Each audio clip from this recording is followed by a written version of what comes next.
వీరిద్దరు నన్ను కూడా ఎత్తగలుగుతున్నారు. ఒక్క చేత్తో ఎత్తాను కావాలంటే. అరే అయ్యో అయ్యో చిచ్చిపోయి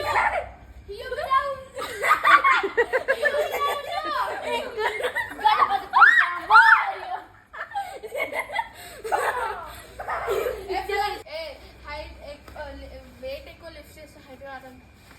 అవునా తెలుసు నాకు. అందుకే హైట్ అవుతున్నావు. నువ్వు ఒక హైట్, సిరి ఒక హైట్ కదా, బ్యాలెన్స్. ఎందుకు సైడ్ రామా. అరే నాకు భయం వేస్తుంది అంటే